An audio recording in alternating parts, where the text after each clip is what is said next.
This is the untold story of women and Tai Chi. Part 2.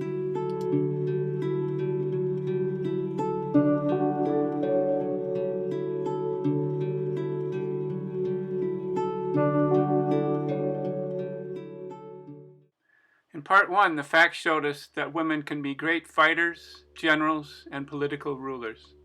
Exceptional women that overcame the male-dominated power structure of their time.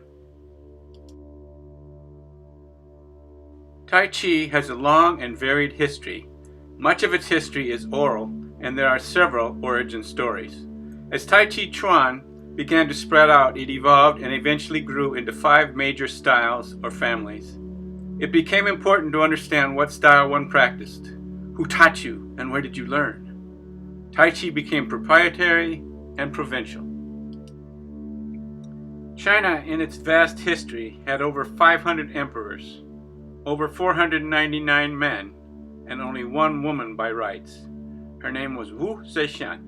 In male-dominated dynastic China, lineage meant that Tai Chi and martial arts were passed on from father to son, unless in cases where there was no son, or no surviving son, or the son was too young to learn. In these rare cases, Tai Chi was passed down to daughters.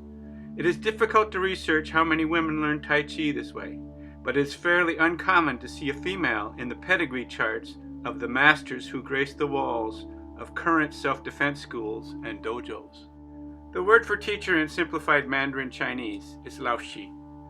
It sounds close to Lao Tzu, which can either mean the name of the author of the Tao Te Ching, the ancient book of Taoist philosophy, or it can also mean wise old man.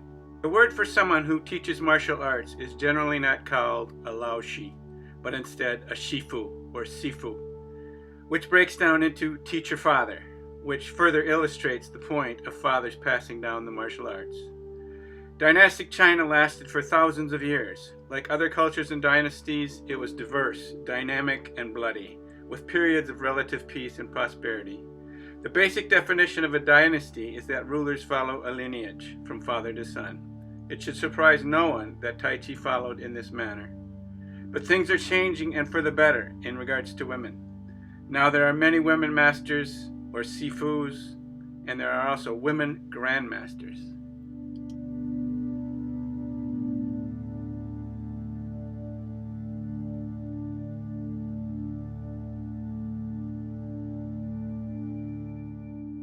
The familiar symbol of 2 fish-like figures, one black, one white, within a circle has become known as the symbol of yin and yang. It is called the Taijitu.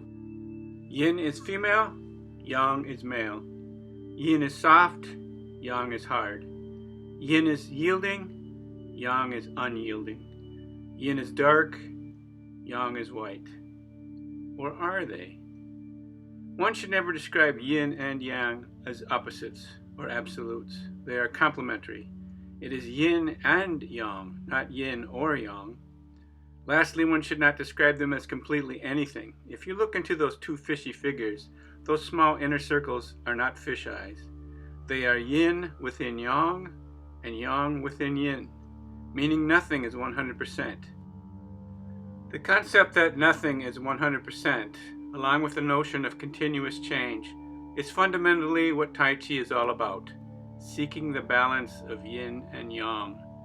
This striving for balance is both physical, literal, and mental, figurative. How does one reconcile the philosophy of trying to maintain balance with the subjugation of women? That's the way it always has been is not the answer. But obviously not everyone espoused that philosophy. One could argue it's getting better. There are theories and proof of early matriarchal cultures and societies, and of course, controversy. One theory that the shift from hunters and gatherers initially was matriarchal, and that women started domesticating farm animals. Regardless, most sides agree that at some point, patriarchal cultures became the predominant cultures. A look at the current list of societies that are matriarchal can be counted on 2 hands.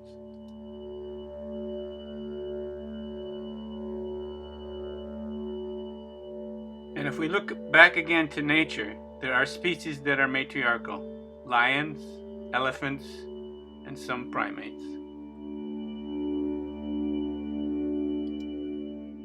Besides the theories, there are myths of strong women-led societies, Amazons and ancient Celtic women being the most notable.